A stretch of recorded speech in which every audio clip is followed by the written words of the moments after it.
Alright guys, welcome back to Strong Successful Male. So for today, I'm going to go over an article titled Our Open Marriage, How It Began and Why We Have No Rules. And guys, I chose this particular article today because unlike the other videos that I've done on the subject of open marriage, all those other videos were always the perspective from the guy. The guy would share his story how pretty much he thought his marriage was going really well, or maybe he was engaged and he thought his relationship with his girlfriend was really well. And out of nowhere, she, one way or another, brings up the subject of having an open marriage or an open relationship. And every single time the guy is against it, but ultimately he goes along with it anyway, against his own wishes. And to no surprise, she has no problem riding the carousel. And the guy, it's a lot harder, but usually what happens is the guy ends up finding a woman that he falls over in love with, who's great to him, and then the wife who suggested this freaks out, wants to end the open marriage, but too late. The guy already found someone, and now she's either begging to have him back to herself, or there's some kind of issue. You know, the guy has the last laugh. Or a situation where a guy, he was going to be married, and the girl wanted to do that, and he's like, I'm out of here. And then she's crying and begging him to have him back. He said, no, we're not going to get married. Obviously, there are problems, not happening. This one, like I said, is from the perspective of the woman. And you're going to see here I know some of you guys might be like, I don't want to hear this from the woman's perspective. It's good to understand it and to have knowledge on all sides of things, guys. And in here, you're going to see the perspective from her. You're going to see what's going on in her head that led her down this path to then eventually convincing her husband to do this and all that, okay? And like it or not, make no mistake, this is something that's happening more and more often. So for you guys that are thinking about getting married, be aware. And she's going to talk about this, how basically, you know, they were married for many years and they have a lot of good things in their marriage, but you're going to see, obviously, the spark is gone. And it's impacting her, and you're going to find out how it impacts him. And so for a lot of you guys that get married, understand that after a while, that part's going away. And so as this becomes more and more mainstream, whether you like it or not, this could be something that your girl could be bringing up later on down the road. So you want to be aware of this thing, see what's going on in their heads. Okay, I mean, nobody really knows what's going on in a girl's head, even women don't, but just bear with me here and you'll see what I'm talking about here. Interesting. So it starts off, 2.5 years ago, my husband and I started dating other people. Actually, it was just me. I started dating other people. What I tell you, that's how it starts. It sort of happened accidentally at first. Yeah, bullshit. I was the one who dipped my toes in that water, and I liked the way it felt. It sent a shiver up my spine and made me a little weak in the knees, like a teenager whose crush asks her out on a date. Everything in your body goes all tingling. Your heart beats a little faster, your head gets a little woozy, gets that woozy feeling that comes from the electricity between two people immensely attracted to one another. I really liked the feeling, a lot. It made me high, and I quickly became addicted to the sensation, and I wanted more, but I didn't want to be a cheater. So, again, this article is coming from the woman's perspective. You're not getting the guy's perspective on this. So I'm sure that there are some things that are left out. But what I'm reading between the lines in this is probably with the woman, the wife, there is obviously some dude in the picture. There was obviously flirting, which led to something else, and she probably did get a little physical. And now she says flat out, she's addicted to the sensation, the feelings of a guy wanting her and all that, the excitement. But she doesn't want to be a cheater. So now she's going to lead to where you're going to see where she's going to then find a way to get her husband to go along with this. So right before I was about to take my dipping toe to a full-blown plunge into the icy cool waters of adultery, I went home and approached my husband in probably the most awkward way possible. And comes the manipulation. Not knowing the correct protocol for telling one's husband that you are incredibly attracted to another man, a man whom he doesn't know, a man who isn't him, I started vaguely hinting about the concept of an open marriage. I was vague because I really had no idea how these things worked, and I also really had no idea how my husband would react. What I did know was that I was very happy in my marriage. Really? We never fought. We made each other laugh daily. We were raising our children in a very harmonious and agreeable partnership. We still found one another attractive. We were, and still are, quite literally the couple that other couples strive to be. Sounds to me that they were basically like just best friends that are married. Roommates in a way. They weren't the couple that were married but hated each other. They were the couple that were married. And obviously, I mean, they'd say that, you know, she's good looking and she thinks he's good looking. And they care about each other and they have the kids and they have a good time. But that spark is gone. The romantic attraction's gone. And that's what happens so many times. And people will stay in these marriages like this where basically it's just a friendship. And some people may say, well, what's wrong with that? Well, ultimately the kids are going to grow up and be in a situation just like that. But do you really want to spend the rest of your life in a marriage that's basically loveless and sexless? Because I guarantee you they're not hooking up very often. You're going to see. Goes on. So why in the world was I feeling compelled to cheat? It was in this moment that the reality occurred to me that humans, at least this human, was not meant to be monogamous for life. Heck, I wasn't even meant to be monogamous in marriage, it seems. Although I was very satisfied and happy with my life as it was, I was bored out of my mind with the lack of that spark, those butterflies that one gets at the beginning of a new relationship. The racing heart, the sweaty palms, the weak knees, that feeling of walking on air when flirtatious texts are exchanged. All the romantic things that we say to one another when we are trying to woo another's heart to falling in love with us. Aside from all the things she's talking about, what boils down to a lot of this is the attention and validation from other men and men wanting her. What I tell you guys about the attention and validation. For women, it is literally like a plant needing sunlight and water. They can't live without it. And here's another example of this. After 7 years with the same man, those things all went away. The passion has simply disappeared between the years of raising children and work schedules and life, and I desperately wanted it back. So, in my awkward roundabout way, I introduced the topic into the conversation. Much to my surprise and delight, my husband responded with, "I've been waiting 7 years for you to come around to this idea. Let's do it." And he's quoted as saying that. Something tells me that probably didn't go that smooth. I just simply do not buy it. Now, don't get me wrong, guys. There are couples that do this, okay? And in situations like this, let's just say hypothetically that both parties are cool with it. Like they want to stay together because they have a good thing going with the kids and the household and all that, like what she's describing here. I'm playing devil's advocate here. But both of them obviously are a little to a lot bored and want to hook up. And if both of them are 100% on the same page, both of them are cool with it, then in that particular case, I got no problem with it. As long as they're not harming anybody physically, emotionally, psychologically, that type of thing. But the thing is, I find it hard to believe that you're going to find both parties 100% on the same exact page. You may get one that's 100% into it and one that's 80% into it. Well, that person who's 80% into it, it's not going to be as easy for he or she, but every story I hear, it's always the woman that brings this up, by the way. You're going to have some damage down the road, okay? And even if both are 100% into it, one of them may find somebody they like better.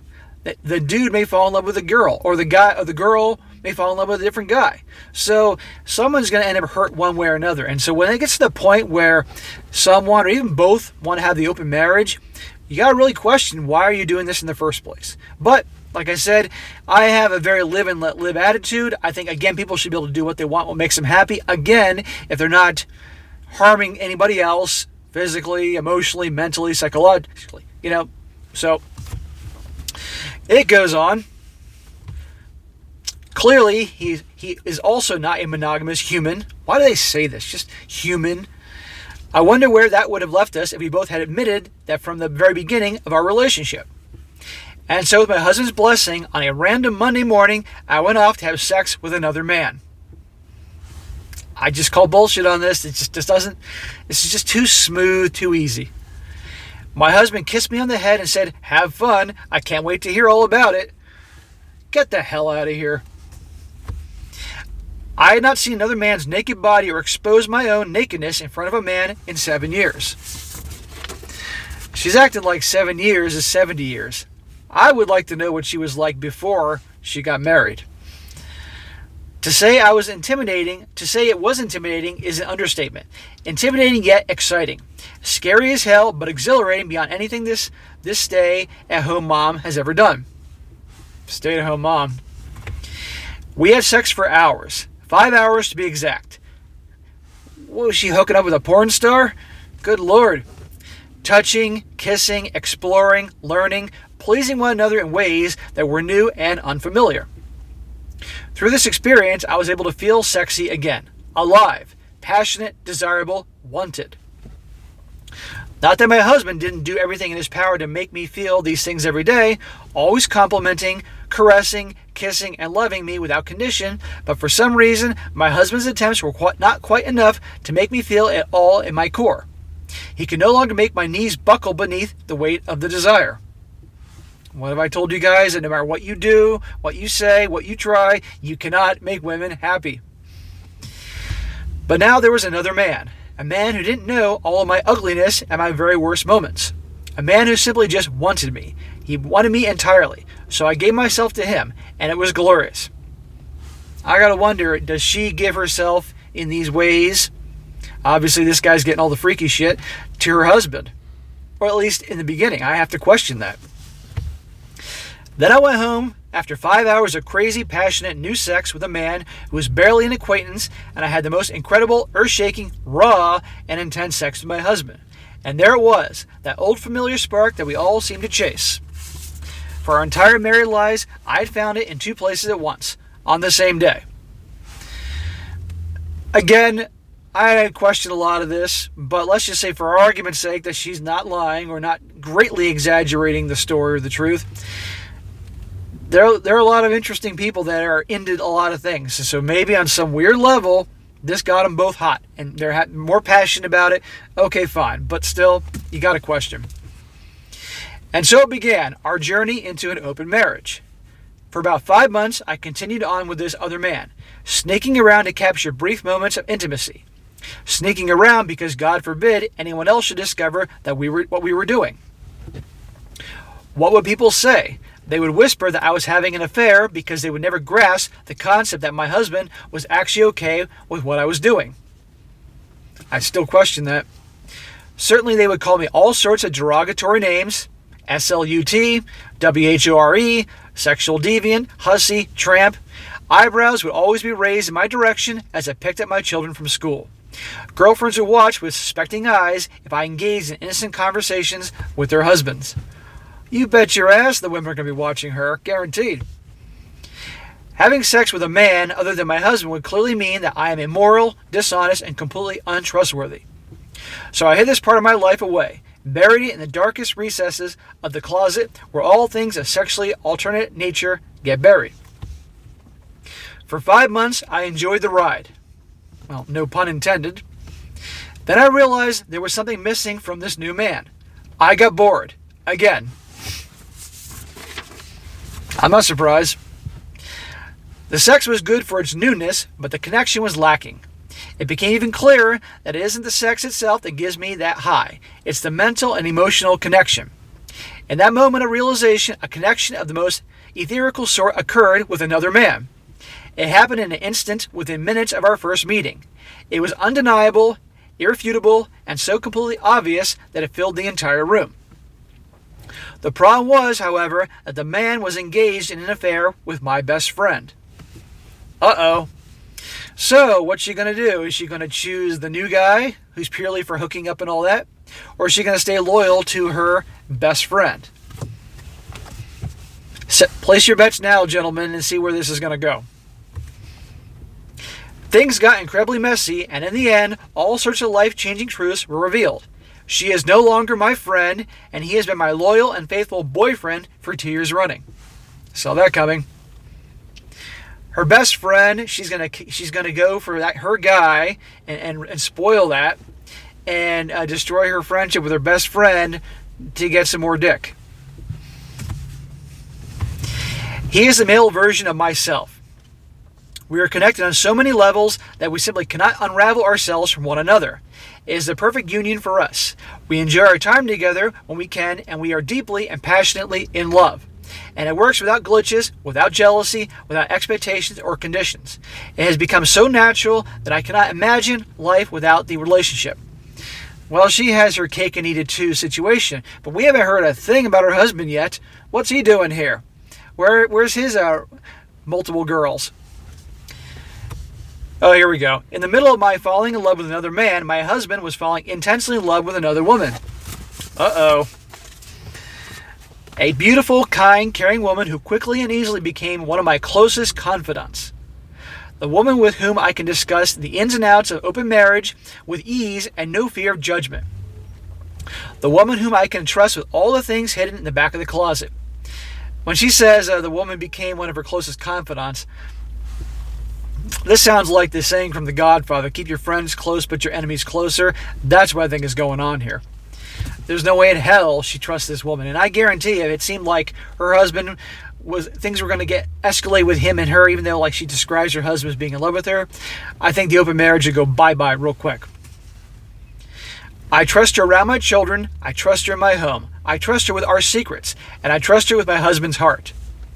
For when you can love the way we do, the four of us, engaged in this polyamorous thing we are doing, you can experience the most joyful kind of love. The kind of love that knows no bounds, no restrictions, no jealousy. A love that transcends all the crap that life throws at you. Through distance and time, and in the face of judgments and criticism from others, met with misunderstanding and skepticism, it's all love that prevails. Quite honestly, I am exhausted from hiding it all back in the back of the closet. I want to scream it from the rooftops. I love these two incredibly amazing men. And they both love me. Intensely, unwaveringly, unquestionably. The two loves feed each other in the most beautiful way. The more intense my love grows over time for my boyfriend, the more wonderful and sublime it becomes with my husband. This is quite a story. I wonder if this woman does romance novels as a living, the way she writes here. But she is really making this thing to be the greatest thing since sliced bread. And like I said, again, if truly 100% this works for her and her husband, okay, that's their business. But there's a lot of things in here that I read between the lines. I just think BS. I think she's greatly exaggerating things. I think she's a little deluded. I would very much like to see how this thing goes in 5 years. She goes on, both are my best friends in vastly different ways. Both accept me and my need for multiple types of love and connections. There are no secrets, and because there are no secrets, there are never uncomfortable questions. But there is one question that comes up time and time again when we share our story. How can you love more than one person at a time? My answer, and my husband's answer, is always unhesitantly, how can you not? How can you put limits on love? How can you close yourself off from all the wonderful things that unrestricted love can bring into your life? We tried implementing rules at first in order to protect the sanctity of our marriage, our family, and our home. Protect the sanctity of their marriage, home, and family. I think that ship has sailed, honey. We broke all of them, every single one, because we learned that love with rules and boundaries and simply do not work. And our love is more beautiful and more enduring than we could ever have dreamed. Okay, well, there you go. So, it's amazing, guys, what I do. When I spend a lot of time, obviously, going online and finding good articles to go over, good stories. And, of course, you guys send me good stories, both personal stories and articles and all that. But the things I've learned in the last year of really studying all this, good Lord. But there you go, guys. You had that from the woman's perspective. And it is interesting to see in the beginning, she's talking about what she's thinking, what she's feeling, blah, blah, blah. Again, I'm telling you guys that as time goes on, this is becoming more mainstream, all right? So if you are married right now, guys, I'd be paying attention to these type of things, because do not rule out that one day you could get a little chit-chat from your wife about something like this, or if you are in a relationship, and if you're 100% cool with it, meaning like, hey, you can get all the pussy you want and you don't care, but you can still live together and and do whatever you want, okay, but the odds are someone's going to get hurt. And like I said, I have yet to find a story or article where it's the guy that brings this up first. It's always the woman, okay? And with the exception of this, and this again is coming from her perspective. You're not getting the guy's take on this, okay? I'd like to hear his point of view in the story. it's always the woman that brings it up, and the guy is just like, no way. And either occasionally the guy says, that's it, we're done, or the guy reluctantly goes along with it, and he regrets that he did. So, but this has become more mainstream, guys. I'm not saying it's a good thing in any way, but just be aware of this. I share these stories so you guys know what's going on and what you could be in store for if you decide to one day get married. I'm not saying it will happen, but these things do happen. So, all right, guys, that is it for today. Be sure to comment down below. Let me know what you think about this. And be sure to like the video, share with your friends, and subscribe. And I'll catch you next time.